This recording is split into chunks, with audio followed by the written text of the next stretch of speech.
Hello जी। आज के इस वीडियो में हम एक उठा लेते हैं दो बिल्डिंग मटेरियल स्पेस कंपनीज के बारे में बात कर लेते हैं।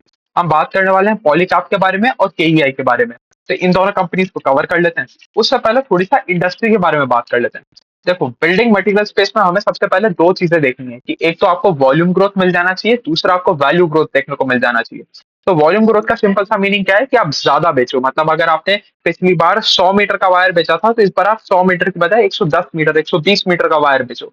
तो ज्यादा भी बेचो और महंगा भी बेचो कि पिछली बार आपका पर मीटर वायर का रेट 10 रुपए था, तो इस बार 10 रुपए के बजाय 12 रुपए पर मीटर के आसपास का वायर बेचो। तो वॉल्यूम प्लस वैल्यू ग्रोथ देखने को हमें मिलना चाहिए। अगर ये दोनों चीजें मिल रही है तो बहुत ही बेहतरीन कंपनी है, बहुत अच्छा सिनेरियो है कंपनी के लिए। इससे अच्छा हम कुछ मांग नहीं सकते थे कंपनी से।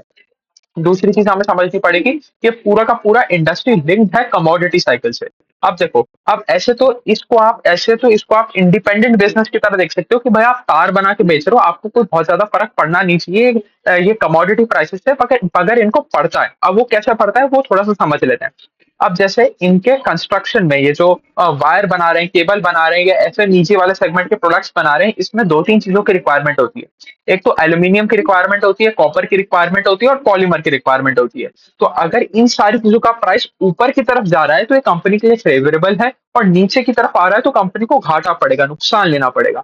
अब एक और चीज समझते हैं ये ऐसा होता क्यों है। कि अगर सपोज आज आज कॉपर का दाम 1,000 रुपए है, तो कंपनी ने 1,000 रुपए पे सारा का सारा कॉपर उठा लिया, उससे वायर वायर सब बना दिया, अब तैयार कर दिया। अब ये सारा तैयार होने में कंपनी को 1 महीना लगा। अब 1 महीने बाद पता चला कि कॉपर का जो भाव है वो 1,000 रुपए से 1,200 रुपए हो गया है, 1,300 रुपए हो गया। तो कंपनी अपने एंड कंज्यूमर को बोलेगी कि देखो, कॉपर का प्राइस ऊपर चला गया है, तो हम आपको अब ये वाला जो हमारा 100 रुपए मीटर वाला तार था, अब इसको हम 120 रुपए मीटर के हिसाब से बेचेंगे, क्योंकि कॉपर का प्राइस ऊपर चला गया। तो कंपनी सीधा सीधा जो प्राइस बढ़ा है कमोडिटी का, वो पास ऑन कर देगी कस्टमर को। तो ये तो हो गया फायदे वाली सिचुएशन कि कॉपर का प्राइस बढ़ गया, आपको एडिशनल फायदा हो गया आपकी करंट इन्वेंट्री के ऊपर। अगर इसका उल्टा होगा तो इनको जो डिस्काउंट है वो कंज्यूमर को भी पास ऑन करना पड़ेगा, तो इनको अपनी एग्जिस्टिंग इन्वेंट्री पे लॉसेस भी लेने पड़ेंगे। तो ये समझना पड़ेगा। अब इससे बहुत ज्यादा गणित लगानी ही नहीं चाहिए हमें इन सारी चीजों में कि भाई फायदा हो रहा है या नुकसान हो रहा है। सिंपल सी चीज समझो कि ये जो कमोडिटी प्राइसेस है ना, ये फ्लक्चुएशन में आपको एक क्वार्टर दुख दे सकते हैं, 2 क्वार्टर दुख दे सकते हैं, अनलेस एंड अनटिल ये ऐसा कुछ नहीं हो जाता कि भाई पूरा का पूरा इंडस्ट्री डिस्टर्बिंग चीज नहीं हो जाती, तब तक कोई दिक्कत वाली बात ही नहीं है। हमें सिर्फ और सिर्फ देखना है बिजनेस मॉडल क्या कह रहा है। अगर बिजनेस मॉडल बढ़िया चल रहा है, वॉल्यूम ग्रोथ ढंग से आ रही है, तो वैल्यू ग्रोथ 1 क्वार्टर नहीं तो 2 क्वार्टर बाद में आ जाएगी, 3 क्वार्टर बाद में आ जाएगी, कोई फर्क नहीं पड़ने वाला। बट अगर आपका वॉल्यूम ग्रोथ गायब हो गया कि आप ज्यादा प्रोडक्ट बेच ही नहीं पा रहे, तब वहां पर प्रॉब्लम आ जाती है। तो सबसे ज्यादा इंपॉर्टेंट चीज हमारे लिए है वॉल्यूम ग्रोथ। वैल्यू ग्रोथ धीरे धीरे करके कभी भी आ जाएगा, कोई दिक्कत वाली बात नहीं है। इस क्वार्टर में नहीं आया, अगले क्वार्टर में आ जाएगा, उससे अगले क्वार्टर में आ जाएगा, जब साइकिल रिवर्स होगी तब आ जाएगा, कभी भी आ जाएगा। बट आपको हमेशा मार्केट शेयर कैप्चरिंग की तरफ देखना है। आप ज्यादा से ज्यादा मार्केट शेयर कैप्चर करके चलो, आप ज्यादा से ज्यादा वॉल्यूम ग्रोथ लेके आओ, वो आपके लिए सबसे ज्यादा इंपॉर्टेंट चीज होनी चाहिए। तो अब ये सारी इंफॉर्मेशन के साथ हम स्टार्ट कर लेते हैं हमारी दोनों कंपनियों के रिजल्ट एनालिसिस। सबसे पहले हम शुरुआत कर लेते हैं केईआई इंडस्ट्री के रिजल्ट से। तो केईआई इंडस्ट्री का अगर हम मार्केट कैप से शुरुआत करें तो रफली रफली 37,000 करोड़ रुपीज के आसपास का कंपनी का मार्केट कैप है। और अगर मैं सबसे पहले टॉप लाइन ग्रोथ ही देखने की बात करूं तो 17% के आसपास का टॉप लाइन ग्रोथ आया, और पैट बढ़ा बाय 11% ओवर वाई लेवल। तो ऑपरेटिंग लेवरेज हमें देखने को नहीं मिला। अब अगर हम इसका ही Q1 का रिजल्ट देखेंगे तो Q1 के रिजल्ट में भी ये 17-18% के आसपास का ही ग्रोथ आया था। बट वहां पर हमें ऑपरेटिंग लेवरेज देखने को मिल रहा था। वहां पर कंपनी ने अपना पैट रिपोर्ट किया था, पैट ग्रोथ रिपोर्ट किया था 22-23% के आसपास। तो समझने वाली बात क्या है, पिछले क्वार्टर में जो ऑपरेटिंग लेवरेज आया था वो ईपीसी बिजनेस की वजह से आया था। उसके बारे में हम बाद में बात करेंगे कि ईपीसी बिजनेस का इस बार क्या हाल रहा। बट वो ईपीसी बिजनेस की वजह से आया था। जो इनका core cable and wire space था ना, वहां से इनको ऑपरेटिंग लेवरेज देखने को मिला नहीं था। तो इस बार भी वही हुआ कि ईपीसी वाला बिजनेस जो है वो ढंग से चला नहीं, या उसमें ढंग से ऑर्डर इनफ्लो आया नहीं, या उसमें रेवेन्यू कॉन्ट्रीब्यूशन कम हो गया। इसकी वजह से आपका इसकी वजह से आपको ऑपरेटिंग लेवरेज देखने को नहीं मिला। तो ठीक है, कोई बात नहीं। और अभी जो मार्केट सिनेरियो चल रहा है उसमें कॉम्पिटिटिव इंटेंसिटी और भी ज्यादा बढ़ गई है। इसलिए हमें मार्जिन इरोजन देखने को मिल रहा है कि जो इंटरनेशनल मार्केट से जहां पर आपको ज्यादा मार्जिन मिलता था, सेम प्रोडक्ट का आप ज्यादा महंगा बेच पाते थे, ज्यादा मार्जिन बना लेते थे, वहां पर हमें वॉल्यूम ग्रोथ देखने को नहीं मिल रहा। और जहां पर देखने को भी मिल रहा है वहां पर हमें कॉम्पिटिटिव इंटेंसिटी ज्यादा देखने को मिल रही है। तो ये यहाँ पर प्रॉब्लम्स आ रही है। अब थोड़ा सा आगे देख लेते हैं। अगर हम थोड़ा-सा इनका रेवेन्यू मिक्स के बारे में बात करें कि भाई डोमेस्टिकली कितना आता है और इंटरनेशनल बिज़नेस कितना है, तो 78% का कंट्रीब्यूशन करता है हमारा डोमेस्टिक वाला बिज़नेस और 22% के आसपास का कंट्रीब्यूशन करता है हमारा इंटरनेशनल वाला बिज़नेस। और इंटरनेशनल वाला बिज़नेस की हालत थोड़ी-सी खस्ता ही चल रही है। अब एक काम करते हैं, केबल एंड वायर का जिस तरीके से डिस्ट्रीब्यूशन होता है, उसके बेसिस पे 2 तरीके से हम इसको डिस्टिंग्विश कर लेते हैं। कि भाई एक तो आप एक बी टू बी कंपनी को बेच रहे हो कि भाई सपोज कोई अंबानी जी कोई प्रोजेक्ट बिठा रहे हो, उसमें उनको केबल एंड वायर की जरूरत है, तो उन्होंने डायरेक्ट केईआई को ऑर्डर दे दिया और केईआई ने वो सारा का सारा ऑर्डर डिलीवर कर दिया। तो या फिर कोई गवर्नमेंट को चाहिए, रेलवे लाइन बिठा रही है गवर्नमेंट, उसमें केबल एंड वायर की रिक्वायरमेंट है। तो ये तो हो गए इंस्टीट्यूशन, किसी ना किसी इंस्टीट्यूशन को आप बेच रहे हो। इसमें क्या कहानी है, पहले ये समझ लेते हैं। तो देखो, यहाँ पर अगर मैं डोमेस्टिकली बात करूँ तो डोमेस्टिकली यहाँ पर ग्रोथ आया 2.1% का ओवर वाई लेवल और इंटरनेशनली यहाँ पर ग्रोथ आया 7.2% का ओवर वाई लेवल। तो मतलब यहाँ तो ग्रोथ गायब है, यहाँ तो ग्रोथ आ ही नहीं रहा है, बहुत ही हालत खराब चल रही है। अगर इन दोनों को कंबाइन करके मैं एवरेज ग्रोथ रेट निकालूं तो हमें पता चलेगा 2.4% के आसपास से बढ़ा कि हमारा इंस्टीट्यूशन वाला बिजनेस डोमेस्टिक प्लस इंटरनेशनल मिलाते तो 2.4% के आसपास का ग्रोथ आ रहा है। वहीं अगर हम आ जाए डीलर एंड डिस्ट्रीब्यूटर नेटवर्क की तरफ कि भाई आपने सीधा सीधा डीलर को बेच दिया, वो डायरेक्ट एंड कंज्यूमर को बेच रहा है, वहां पर आपने इन्वेंट्री रख दी डीलर के पास, वहां से आपका प्रोडक्ट बिक रहा है, तो वहां पर फिर भी ग्रोथ आई है और सारी की सारी ग्रोथ कंपनी की आई वहीं से।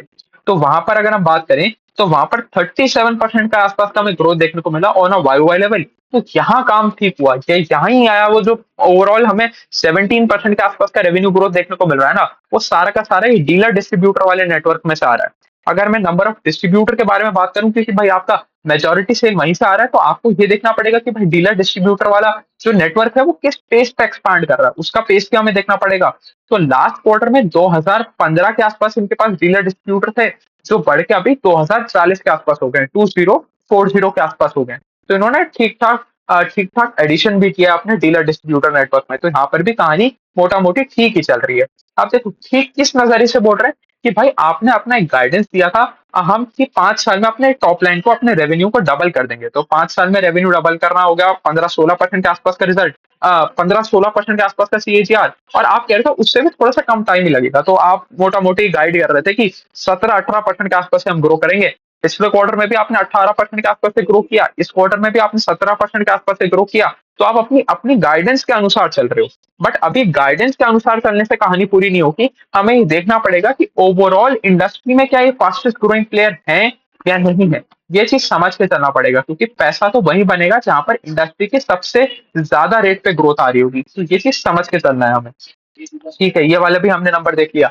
अब इनके पास एक ईपीसी वाला बिजनेस और है। ईपीसी क्या होता है, इंजीनियरिंग प्रोक्योरमेंट एंड कंस्ट्रक्शन की पूरे के पूरे प्रोजेक्ट का आपको सारा का सारा जिम्मा सौंप दिया, आप पूरा का पूरा प्रोजेक्ट कंप्लीट करते हो और उसके बाद आपको पेमेंट देखने को मिल जाता है। तो ये चाहे वो पूरा का पूरा वायरिंग का काम हो, इलेक्ट्रिसिटी का काम हो, जो भी सारा का सारा काम आपको दे दिया और आप ही सारी माथाफोड़ी कर रहे हो, और आपको जब पूरा प्रोजेक्ट आपने कंप्लीट कर दिया आपको पैसा मिल जाएगा।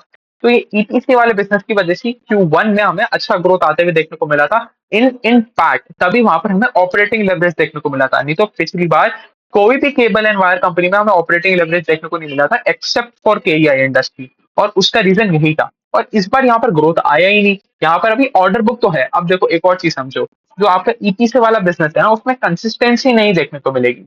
कि भाई ऐसा नहीं है कि आप हर क्वार्टर में 500 करोड़ का ऑर्डर एग्जीक्यूट कर रहे हो, आपको लंपीनेस थोड़ा सा देखने को मिलता है। तो ये चीज समझ के चलना है। तो अभी भी होने को तो इनके पास ऑर्डर बुक है 3,800 करोड़ रुपीज के आसपास का ही। बट अभी भी अगर हम रेवेन्यू के टर्म्स में देखने जाएं तो यहाँ पर 30% का डी ग्रोथ आगे हो रहा है वाई वाई लेवल। तो ठीक है, मोटा मोटी यही थी कहानी केईआई की। हमें जो नंबर पे ध्यान रखना है वो ये रखना है कि टॉप लाइन ग्रोथ आए 17% के आसपास का, और जो केबल एंड वायर स्पेस में जो ग्रोथ था वो डोमेस्टिकली इंस्टीट्यूशन को था 1.2% के आसपास का, और सारा का सारा ग्रोथ आ रहा है हमारा डीलर डिस्ट्रीब्यूटर नेटवर्क की तरीके से, डीलर एंड डिस्ट्रीब्यूटर नेटवर्क के जरिए से। तो अब आ जाते हैं, हम रिजल्ट एनालिसिस कर लेते हैं पॉलीकैब का। अब सेम इंडस्ट्री, ऑलमोस्ट सारा का सारा प्रोडक्ट सेम है, एक आधे सेगमेंट का ही फर्क है। तो अब इसको इससे कंपेयर करते हैं, केईआई से कंपेयर करते हैं कि भाई अब दोनों में industry leader in terms of growth कौन है, कौन ज्यादा ग्रोथ लेके आ रहा है, क्योंकि एंड ऑफ द डे वो चीज सारा का सारा मार्केट शेयर खा जाएगा। तो चलिए ये देख लेते हैं। अगर मैं बात करूं पॉलीकैब के बारे में, पॉलीकैब के भी अगर हम मार्केट कैप से शुरुआत करें तो 1,07,000 करोड़ रुपीज के आसपास का कंपनी का मार्केट कैप है।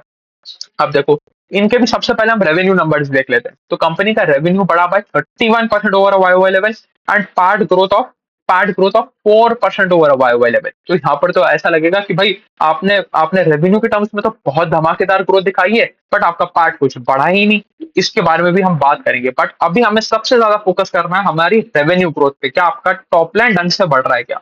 और टॉप लाइन ग्रोथ में इसने केईआई को पीछे छोड़ दिया है। तो ये देखो, जो पॉलीकैब है उसका बेस बड़ा है केईआई से, उसके बाद भी वो ज्यादा पेस पे ग्रो कर पा रहा है। अभी हम पार्ट ग्रोथ के बारे में बात छोड़ देते हैं, क्योंकि देखो पार्ट ग्रोथ कभी भी आ सकता है।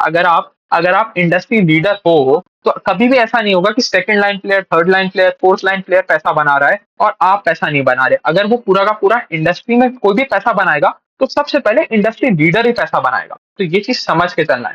तो पॉलीकैब का बेस बड़ा होने के बाद भी पॉलीकैब ने ऑलमोस्ट ऑलमोस्ट डबल पेस से ग्रो किया इन कंपैरिजन टू केईआई। तो केईआई के मुकाबले इसका रिजल्ट अभी तक तो बहुत बेहतरीन हमें देखने को मिल रहा है।